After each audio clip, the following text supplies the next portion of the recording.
સાંભળે પછી મહેલે આવી બ્રાહ્મણોને દાન કરે। બ્રાહ્મણો દાન લેતા જાય અને રાજાને આશીર્વાદ આપતા જાય, પણ એક બ્રાહ્મણ દક્ષિણા ન લે, નમ્રતાથી ના પાડી દે।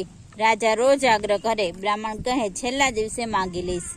રાજાએ તપાસ કરી તો ખબર પડી કે બ્રાહ્મણ તો અતિ દરિદ્ર છે, અન્ન અને દાંતને વેર છે, પતિ પત્ની પેટે પાટા બાંધી અને વ્રત કરે છે। રાજાને થયું કે ગરીબ બ્રાહ્મણને મોટી દક્ષિણાની આશા હશે એટલે ના પાડતો હશે। એમ કરતા છેલ્લો દિવસ આવ્યો। રાજાએ દરેક બ્રાહ્મણને એક એક સોનામાં દાન આપ્યું। છેલ્લે પેલા દરિદ્ર બ્રાહ્મણનો વારો આવ્યો। રાજાએ એને 5 સોનામોર આપી ત્યારે બ્રાહ્મણ બોલ્યો, હે રાજા, હું નીતિની લક્ષ્મી જ લઉં છું। આ ધન તો રાજાના ખજાનાનું છે, એ મને ન ખપે। રાજાને થયું છે બ્રાહ્મણને લાલચ જાગી છે એટલે એણે 50 સોનામોર આપવા માંડી, પણ બ્રાહ્મણે એકનો 2 ન થયો। એ બોલ્યો, હે રાજન, દક્ષિણા લેવાનો તો મારો ધર્મ છે। તમે આપવા જોગ, હું લેવા જોગ, પણ મારે તો શુદ્ધ લક્ષ્મી જ ખપે। તમારા પરસેવાની કમાણી હોય તો આપો, ખુશીથી લઈશ। આ સાંભળી રાજા બોલ્યો કે કાલે સવારે આવજો, મારા પરસેવાની કમાણી આપીશ। બ્રાહ્મણ માથું હલાવી અને ઘરે ગયો। બ્રાહ્મણી કાગ ડોળે વાટ જુએ છે। બ્રાહ્મણે આવીને કહ્યું કે મને રાજા કાલે દક્ષિણા લેવા મહેલે બોલાવ્યો છે। બ્રાહ્મણી તો રાજીના રેડ થઈ ગઈ। એને ખાતરી થઈ કે કાલે રાજા ઘણું ધન આપશે ને દારિદ્ર ફીટશે। આ બાજુ રાજા સાંજ પડતા જ ફાટેલા વસ્ત્ર પહેરીને મજૂર વેશે મહેલના પાછળના દરવાજેથી બહાર નીકળ્યો। જિંદગીમાં કદી કોઈ મહેનતનું કામ કર્યું ન હતું, તેથી કોણ કામે રાખે? ફરતો ફરતો એક લુહારને કોઠે આવ્યો અને પૂછવા લાગ્યો કે કામે રાખશો? લુહારે એને કામે રાખ્યો। ધમણ ફૂંકવાની અને ઘરના ઘા મારવાના 4 આના મજૂરી નક્કી થઈ। રાજાએ હા પડી અને માંડ્યો ધમણ ફૂંકવા। ઘડીક વારમાં તો પરસેવે રેબઝેબ થઈ ગયો। એમાંય ઘરના ઘા મારવા પડ્યા, હાથમાં ફોડલા થઈ ગયા, આંખે અંધારા આવવા લાગ્યા, પણ ઉપાડવાનો વેતય ન રહ્યો। લુહારે તો એને ખખડાવી નાખ્યો। હરામના હાડકા લાગે છે, શરીર તો 2 સિંહ ધરાય એવું છે। તારા જેવાને મજૂરી રાખું તો મારું કામ 3 દિવસેય ન ખૂટે। હાલી નીકળ્યો છે મજૂરી કરવા, ત્યારે રાજા કરગરવા લાગ્યો ને આપે એ લઈ લેવાની તૈયારી દેખાડી।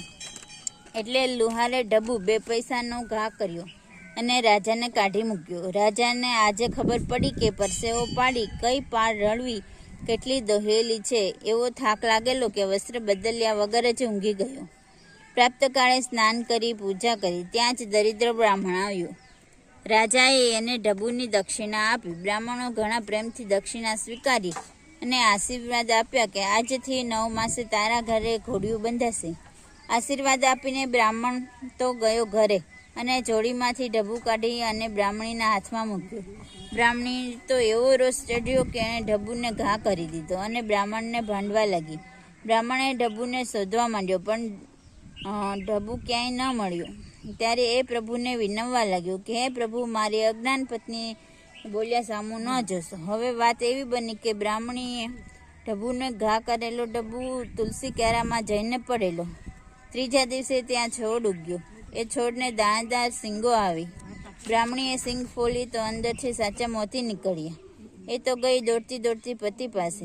બ્રાહ્મણ તરત જાણી ગયો કે પરસેવાના પૈસાનું ઝાડ ઉગ્યું છે, પ્રભુએ કૃપા કરી છે। હવે બ્રાહ્મણીના પશ્ચાતાપનો પાર ન રહ્યો। બ્રાહ્મણ એક મોતી લઈને બજારમાં ગયો। મોતી વેચતા ₹2000 રોકડા મળ્યા। પછી તો બ્રાહ્મણી સુખેથી રહેવા લાગ્યા। રોજ એક મોતી વેચી આવે, જે પૈસા મળે એમાંથી અન્ન વસ્ત્ર દાન કરે, સદાવ્રત ખોલ્યું। બ્રાહ્મણ તો જોતામાં શ્રીમંત થઈ ગયો। આ જોઈને પડોશીઓ બળવા લાગ્યા।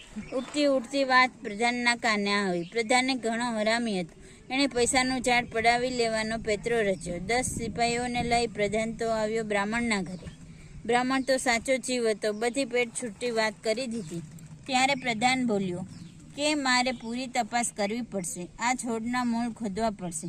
જો મૂળ ઢબુ મળે તો છોડ તારો, ન મળે તો છોડ રાજાની માલિકીનો। પ્રધાને તો તરત જ સિપાહીને ખોદવાનો આદેશ દીધો। 10 સિપાહી કામ લાગી ગયા, પણ છોડનું મૂળ હાથમાં ન આવે। એ તો ધર્મનો છોડ હતો, એના મૂળ તો પાતાળે હોય। કોઈએ જઈને રાજાને વાત કરી તો રાજા ઉઘાડે પગે દોડતો આવ્યો। પહેલાં તો પ્રધાનની ધૂળ કાઢી નાખી, પછી બ્રાહ્મણના પગે પડી અને માફી માંગી. બ્રાહ્મણે એક સિંગ ફોલી, એમાંથી જે મોતી નીકળ્યા એ રાજાને ભેટ ધર્યા. બ્રાહ્મણના આશીર્વાદ ફળ્યા. 9 માસે રાણીએ દેવના ચક્કર જેવા પુત્રને જન્મ આપ્યો.